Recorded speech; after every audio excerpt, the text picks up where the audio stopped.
ஓம்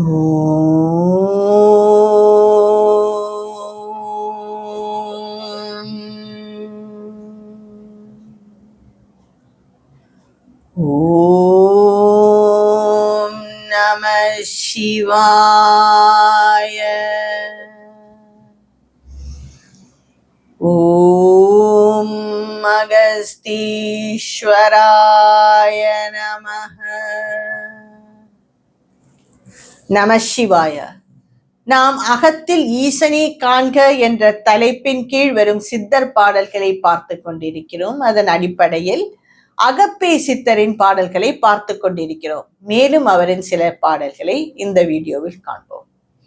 பூசை பசாசமடி அகப்பே போமே கொட்டமடி, ஈசன் மாயையடி அகப்பே எல்லாமும் இப்படியே.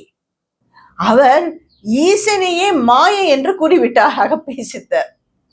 எல்லாமும் மாயைதான், உண்மைதான், எல்லாமும் மாயைதான். ஈசன் என்று வந்துவிட்டாலே அதில் மாயை கலந்துவிடும். ஒரு ரூபம் என்று வந்துவிட்டால் அது மாயைக்கு உட்பட்டது. அதனால் ஈசனும் மாயைதான். இதையெல்லாம் நீ மண்டையில் ஏற்றி வைத்திருக்கிறாயே, அது ஒரு மாட்டுக்கொட்டை மாதிரி இருக்கிறது. சரி, பூஜை செய்கிறோமே, அது என்னவா? அது பிசாசம். ஏனென்றால் அது பல ரூபங்களில் ஒவ்வொருத்தரும் ஒவ்வொரு மாதிரி செய்வார்கள். பல விதமாக இருக்கும். போய்கொண்டே இருக்கும், முடிவே இல்லை. கர்மகாண்டம் என்பது முழுவதும் பூஜை தான். இந்த பூஜையே பேயாம். அதையெல்லாம் உன் மனதில் ஏற்றி வைத்திருக்கிறாயே, நீ என்றைக்கு இதில் எல்லாம் இருந்து வெளிவந்து உண்மையான ஈசனை நீ அகத்தில் காணப்போகிறாய்? ஈசன் என்பவனை வெளியில் வைத்து அவனை ஒரு ரூபம் கொடுத்து அதற்கெல்லாம் பூஜை செய்து அதுதான் தெய்வம் என்று நீ நினைத்தால் அது உண்மை இல்லையடி. ஈசனை நீ அகத்தில் காண வேண்டும். அவனுக்கு என்று ஒரு பிரத்யேகமான ரூபம் இல்லை. காண்பதெல்லாம் அவன்தான். காணும் எல்லா ரூபங்களிலும் அவனே இருக்கிறான். அவனுக்கென்று தனி ரூபம் ஒன்று இல்லை. அவன் இரண்டற்ற சக்தி, அவன் இரண்டற்ற பேராற்றல். இதை நீ உணர்வாயாக. வெறுமனே வெளியில் பூஜை மட்டும் செய்து கொண்டிருந்தால் இது நீ உணரவே முடியாமல் போய்விடும் என்று கூறுகிறார் அகப்பே சித்தர். எல்லாமும் இப்படித்தான் மாயை. காணும் ரூபங்கள் எல்லாம் மாயைதான். நமக்கே தெரியுமே, நாம் ஒரு 50 வருடத்திற்கு முன்பு ஒரு வீட்டில் இருந்திருப்போம். அந்த வீடு இன்று எங்கே? அந்த இடத்துல என்னவோ ஒரு அபார்ட்மெண்ட் பில்டிங்கே கட்டியிருப்பாங்க. பல மாடி கட்டிடமாக இருக்கும். இது எல்லாம் மாயை. நாளை இதுவும் போகும், வேறொன்று வரும்.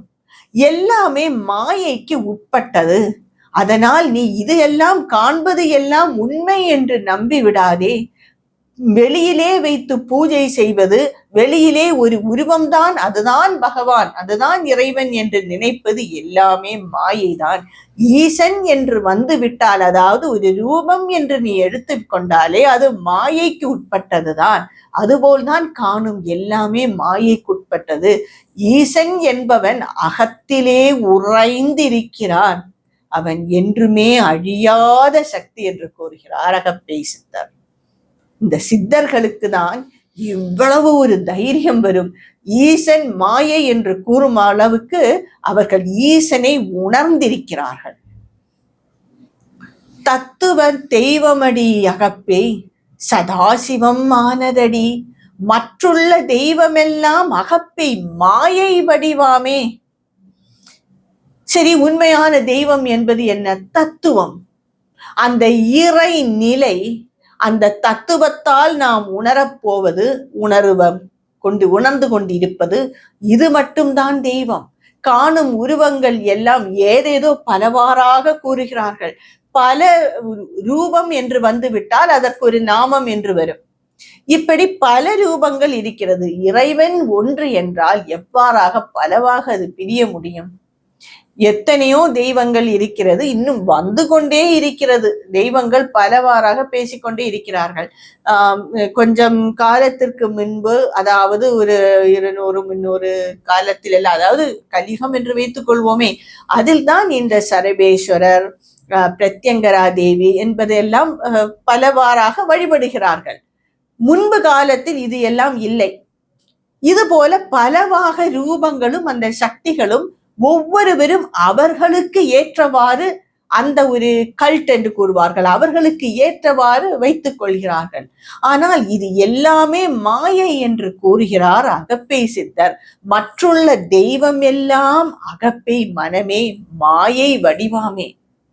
தான் கூறினேனே, ரூபம் என்று ஒன்று வந்துவிட்டால் அது பிரகிருதிக்கு உட்பட்டது. நமக்கு எல்லாம் ரூபம் வருவது போல்தான் அதற்கும்.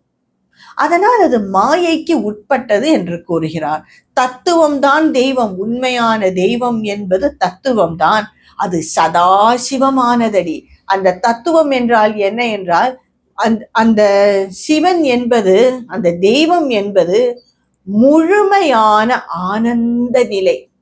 நமக்கே ஆச்சரியமாக இருக்கும், என்ன ஆனந்த நிலை தெய்வமா என்று. இந்த ஆனந்தத்தை தான் வேறு ஏதோ வழியில் தேடி நாம் எங்கெங்கோ தேடி சுத்தி கொண்டிருக்கிறோம். அந்த இறைவனை கோவில்களில் ஆனாலும் சரி, அந்த ஒரு ரூபத்தை அந்த ஒரு நிமிடம் காணும் பொழுது நம் மனமெல்லாம் சந்தோஷம் அடைகிறதே, இதுதான் உண்மையான இறைவன். அவன் சதாசிவன், எப்பொழுதுமே ஆனந்தம் ஆனவன். அவன்தான் ஈசன். அவன்தான் ஈசனே தவிர மற்ற காணும் உருவங்கள் எல்லாம் ஈசனிலே. உருவங்கள் எல்லாம் அதன் வழியாக நாம் அந்த ஆனந்தத்தை அடையலாம், அதற்காக உள்ள ஒரு இதுதானே தவிர அந்த ரூபமே இறைவன் என்று வைத்துக் கொண்டால் நாம் உண்மையான இறைவனை அறிய முடியாது மனமே என்று கூறுகிறார் அகப்பை சித்தர். அந்த ஆனந்த நிலை, பரமானந்தம், அந்த அளவுக்கு சித்தர்கள் அனுபவித்த ஒரு ஆனந்தத்தை நாம் அனுபவித்திருக்கவே மாட்டோம். அதில் ஏதோ ஒரு துள்ளி, ஒரு சிறு துள்ளி நாம் அனுபவித்திருப்போம். அதே நாம் பெரிதாக நினைத்து கொண்டிருப்போம். இந்த பாடலை அறிவுறுத்துகிறார் அகப்பை சித்தர். சாத்திரம் இல்லையடி அகப்பே, சலனம் கடந்ததடி, பார்த்திடல் ஆகாதே அகப்பே, பாவனைக்கு எட்டாதே. சாஸ்திரம் எல்லாம் பொய்யானது. அந்த சாஸ்திரம், இந்த சாஸ்திரம், இது எல்லாம் பொய்யானது. உண்மையானது அந்த இறைவன் மட்டும்தான். அவன் எங்கே இருக்கிறான்? நம் அகத்தே இருக்கிறான். அவன் ஒருவன் மட்டும்தான் உண்டு. இந்த ரூபங்கள் எல்லாம் மாறிவிடும். பலவாறாக நாம் காண்கிறோமே, இந்த ரூபங்கள் எல்லாமே மாறிவிடும். நீங்களே சிந்தித்து பாருங்களேன். ஒரு 100 வருடத்திற்கு முன்பு நீங்கள் இருக்கும் இடம், நீங்கள் இருக்கும் ஊர் இப்படியாகவா இருந்தது? மாறுகிறது அல்லவா? இதுபோல்தான் 500 வருடங்களுக்கு பிறகு எல்லாம் மாறிவிடும். நாம் இருப்போமோ என்னவோ, அது மாறிவிடும். இதனால் எல்லாமே மாறுதலுக்கு உட்பட்டது. மாறுதலுக்கு உட்பட்டது எவ்வாறாக இறைவனாக இருக்க முடியும்? இந்த சாஸ்திரங்கள், சாஸ்திரம் அடிப்படையில் என்னவெல்லாம் இருக்கிறதோ, பல பூஜைகள் இருக்கிறது, பல கோவில்கள் கூட சாஸ்திரத்தின் அடிப்படையில் தான் இருக்கிறது. அது எல்லாம் இல்லையடி அகப்பே, பார்த்திடல் ஆகாதே. அதையெல்லாம் பார்த்து நீ இறைவன் என்று நம்பி விடாதே. பாவனைக்கு, இன்றைய நடைமுறைக்கு இது எல்லாம் ஒத்து வராது. உண்மைதான். பல சாஸ்திரங்கள், நாம் கிராமத்தில் இருந்தோமானால் பல சாஸ்திரங்கள் கூறுவார்கள், ஒரு இடத்திற்கு இறங்கி போக வேண்டும் என்றால் அந்த காலத்திலே ஒரு குடம் நிறைய தண்ணீரை எடுத்துக்கொண்டு வருவார்களாம். அப்பொழுதுதான் ஏதோ ஒரு நல்ல காரியத்திற்கு வீட்டில் இருந்து இறங்கலாம். இன்றைய காலத்தில், இன்றைய பிளாட் சிஸ்டத்தில் இது எல்லாம் நடக்குமா? மாறுகிறது அல்லவா சாஸ்திரம். அப்பொழுது அந்த சாஸ்திரம் எங்கே போனது? இவர்களும் போய் நல்ல ஒரு விஷயம் முடித்து விட்டுதானே வருகிறார்கள். இதனால் இன்றைய காலத்திற்கு இது எல்லாம், நம் வாழ்க்கை முறைக்கு இது எல்லாம் ஒத்து வராது. ஈசன் ஒருவனையே நீ நம்ப வேண்டும் என்று அடித்து கூறுகிறார் அகப்பை சித்தர்.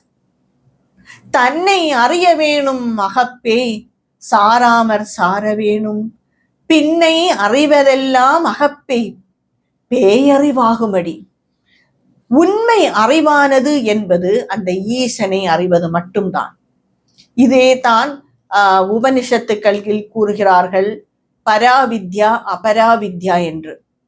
பராவித்யா என்றால் அந்த பிரம்மம் ஒன்றுதான் உண்டு, ஈசன் ஒன்றுதான் உண்டு, வேறு ஏதும் இல்லை.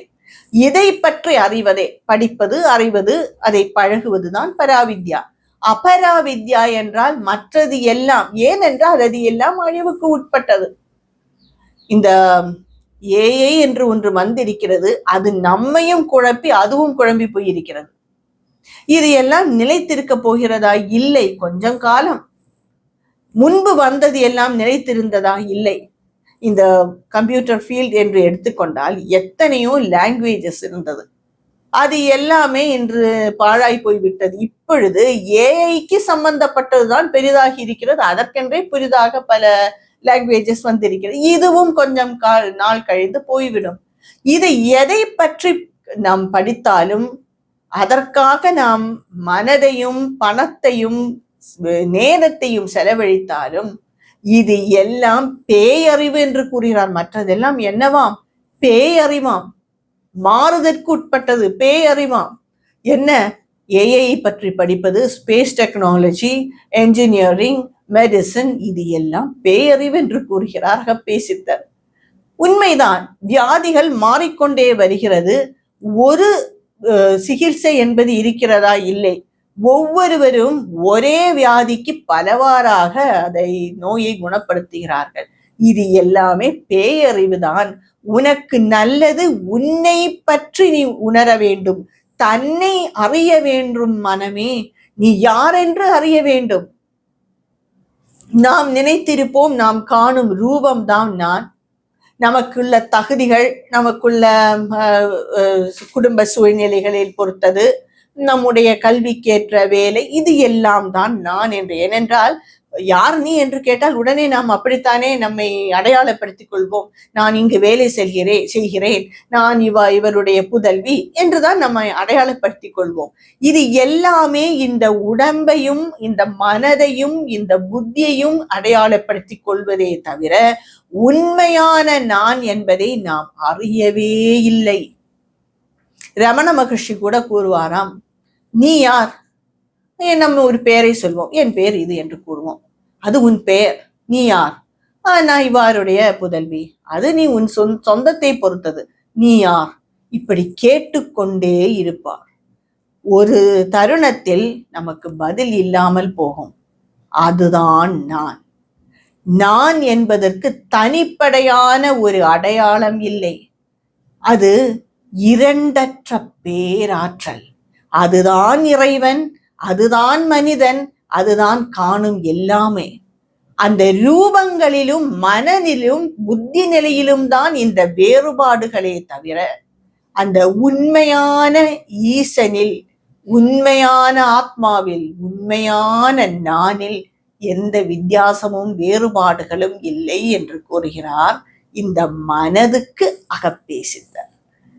பேரும் அவரின் சில பாடல்களை நம்முடைய அடுத்த வீடியோவில் காண்போம். நம சிவாய.